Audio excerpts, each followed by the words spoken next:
बाक्सा जिल्लानि Pioneer club पालसिगुरि गेलेग्रा फोथाराव खुंफुंनाय जोलुर बादायलायनाया थुंगेबाय। सालबारि मोखामानि बेन्दोंआव थानाय सालबारि जिल्ला गेलेमु गौथुमनि बानजायनायाव बीरेन कुमार उजिर गोसोखां जोलुर बादायलायनायनि दिनै जोबथा मेच एबा फाइनाल मेच गेलेनायजों जोबलाङो। दिनैनि बे फाइनाल मेचखौ दानसोरां एफसि आरो बिरसा मुन्डा एफसिनि गेजेराव मोगामोगि गेलेयो। फाइनाल मेचनि सायाव बेखेवगिरि महरै बाहागो लादों सालबारि जिल्ला गेलेमु गौथुमनि बोसोनगिरि मुकुल चन्द्र बरुवा। बादायलायनायाव दानसोरां एफसिआ गोख्रोंसिन गेलेनानै बिरसा मुन्डा एफसिनि हेंथायै देरहानो हायो। दिनैनि जोबथा बादायलायनायाव आलासि महरै हिरेन गगৈ आरो लेङाइ आफादगिरि सान्तनु पुजारीआ बाहागो लायो। बान्था दानहोगिरि नर्मदा उजिरजों लोगोसे फिसाजो खन्थाइ लिरगिरि बिनिता उजिर, सालबारि जिल्ला बर' थुनलाइ आफादनि नेहाथारि बिक्रम बसुमतारी, सालबारि जिल्ला गेलेमु आफादनि आफादगिरि बानेश्वर ब्रह्म आरो माखासे आफादनि दैदेनगिरि मेलेमजिबिफ्राबो दिनै गेलेनाय हाबाफारियाव बाहागो लादों। सालबारि डिस्ट्रिक्ट स्पर्ट्स एसोसिएशननि दैदेननायाव आरो पायनियर क्लाब पालसिगुरिनि बानजायनायाव बीरेन कुमार उजिरनि स्मारक एबा गोसोखांथियाव होनाय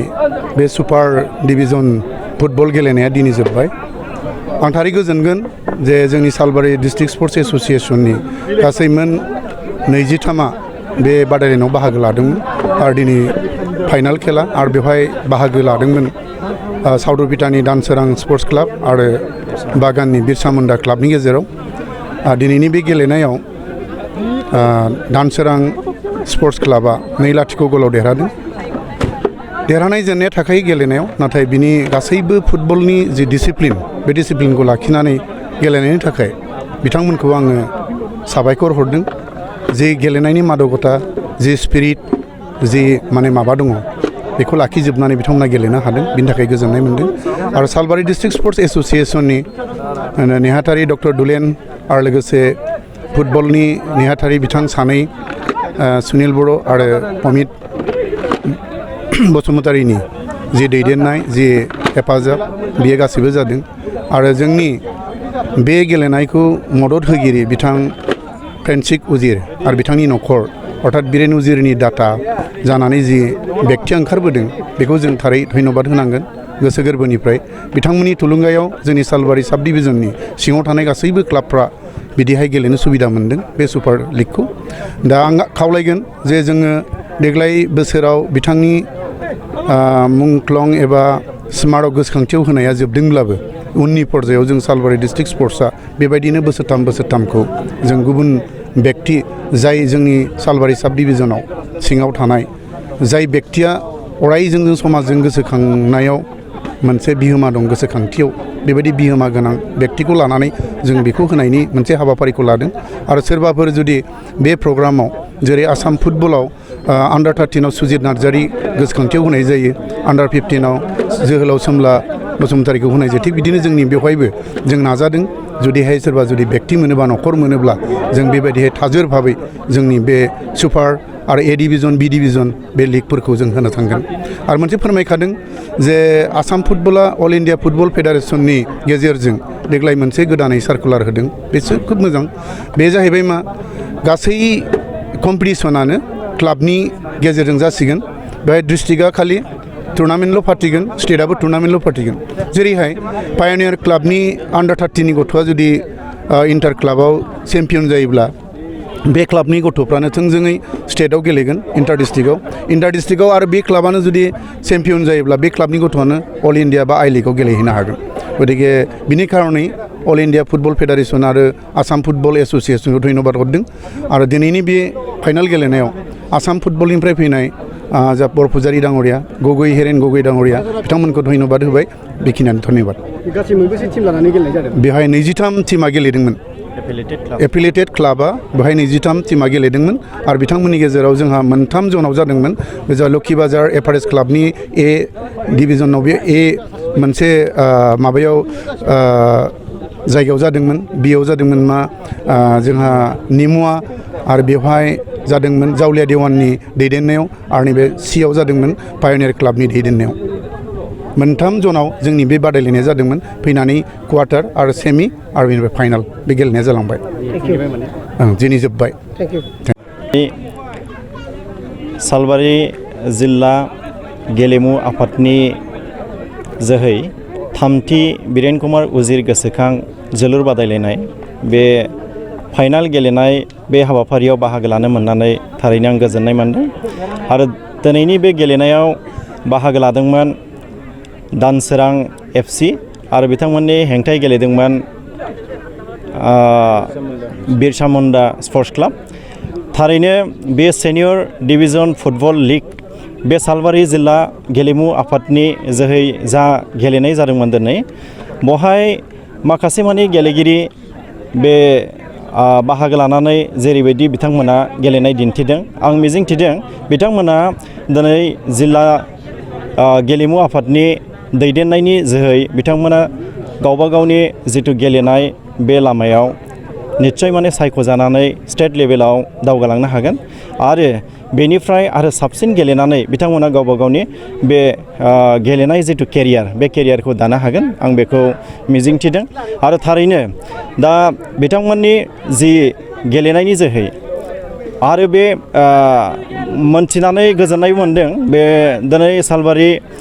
जिल्ला गेलेमु आफादा मोनथाम जन हिसाबै बे गेलेनायखौ होदोंमोन बे गिबिया जाहैबाय एभारेस्ट क्लाब बे एभारेस्ट क्लाब लोखि बाजारनि आन्दाराव आरो नैथिया जाहैबाय निमुवा FCनि आन्दाराव आरो थामथिया जाहैबाय पायनियार नैबे बे फाइनाल दिनैनि बे जानाय बे गेलेग्रा फोथाराव थारैनो बासिख' जाय क्लाब बिथांमोना दिनैहाय गेलेनानै देरहासार जानो हादों बिथांमोना दिनैहायनि फाइनेलाव बे गेलेनायनि खाबुखौ मोनदों आरो दिनै बिथांमोना जाखिनि गेलेगिरि बिथांमोना बहाय बाहागो लाफैबाय बिथांमोननि गेलेनाया थारैनो इयुनाव आरो साबसिननिफ्राय हामसिन जालांथों आं बेखौ मिजिंथिदों लोगोसे सालबारि जिल्ला बे गेलेमु आफादनि गासै बिबानगिरि बानजायगिरि बिथांमोननोबो आं साबायखर बावदों मानोना बिथांमोना दिनैहाय जोलुर बे बादायलायनाय गेलेनायखौ होनानै जोंनि बे जिल्लानि बेंखनाव थानाय माखासे गोसो गुदुं गेलेगिरि बिथांमोनखौ सायख'नानै दिनै गावबा गावनि बे गेलेनाय बिथिङाव जौगानायनि जिथु लामाखौ होनायनि थाखाय लोगोसेयावनो आं फैनानै लोगोसे साबायखर बावनो लुबैदों जे बे गेलेनायखौ दिनैहाय दावगालांहोनायनि बेलायाव जा माने न'खरनिफ्राय बहाय राङारि बान्था होनानै दिनै गेलेनायखौ दावगालांनाय आरो जाफुंसार होनायाव हेफाजाब होबाय बिथांमोननि न'खरनिसिमबो आङो साबायखर बावदों आरो लोगोसेनो जाय बिथांमोना दिनैहाय बे गेलेनायखौ रेफारि महरै बानजायदों बिथांमोनखौबो आं साबायखर होदों जे बे जिल्लानि बेंखनाव माखासे बेफोरबादि पास जानाय एबा गनायथि मोननाय रेफारि माखासे बिथांमोना जोबोद सिरिबाङैनो खेलाखौ सालायदों आरो खेलाखौ सालायनानै दिनैहाय फोजोबनो हादों आरो बयनिसिमबो दिनैहाय आं गोजोननाय बावदों सालबारि जिल्ला बर' थुनलाइ आफादनि जानानै जे गेलेनाय बे बिथिङाव सालबारि जिल्ला बर' गेलेमु बे आफादनि जोहै जेन मोजां गेलेगिरि जोनोम मोननो हाथों आरो इयुनाव जोंनि बे जिल्लानिफ्रायनो आसाम नाङै बा जोंनि इन्डियान फुटबल एस'सिएशनावबो जायगा मोनहैनो हाथों आं बेखौ मिजिंथिनाय जाबाय एसेनोसै আজি আমাৰ খালবাৰী জিলা ক্ৰীড়া সন্থা খালবাৰী জিলা ক্ৰীড়া সন্থাৰ এই পায়োনিয়াৰ স্পৰ্টছ ক্লাবৰ খেলপথাৰত যি খালবাৰী জিলাৰ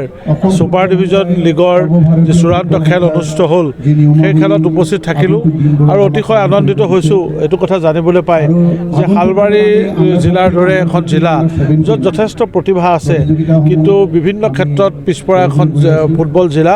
তাতো কিন্তু আজি 24টা দলে ইয়াৰ ছুপাৰ ডিভিজন লীগত অংশগ্ৰহণ কৰিছে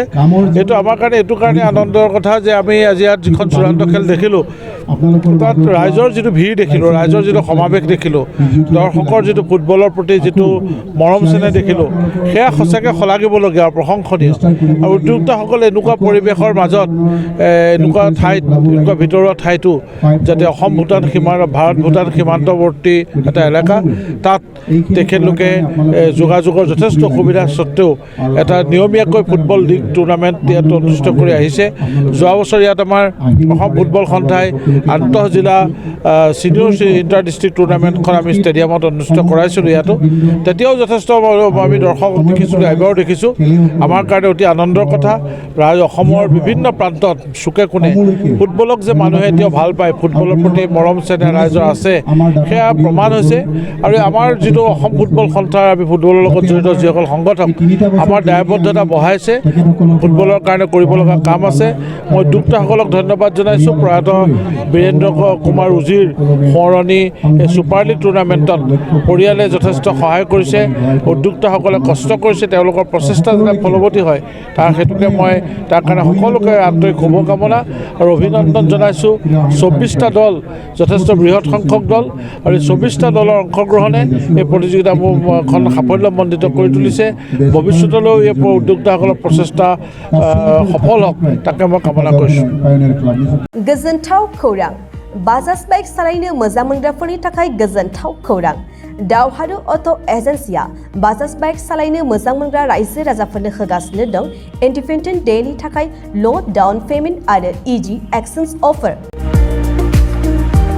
1 आगष्टनिफ्राय 15 आगष्टसिम होगासिनो दं क'क्राझार दावहारु अट' एजेन्सिया आरो क'क्राझार जिल्लानि सिङाव थानाय काराइगाव दतमा आरो बडगावआवबो 3 आगष्टआव फेस्टिभ आउटलेट गोदानै बेखेवनो थांगासिनो दावहारु अट' एजेन्सि बे गोदानै बेखेवनाय ब्रान्च श'रुमआवबो ल' डाउन पेमेन्ट आरो इजि एक्सचेन्ज अफार लानो हागोन बाइक सालायनायाव हमनो थाखाय हेलमेट बेसेन लायालासे बाइगिरिया मोननो हागोन आरो सीट कभार्स बेनि अनगायैबो जाय फाइनेन्स लागोन बिथाङा खम डाउन पेमेन्ट होनानै लानो हागोन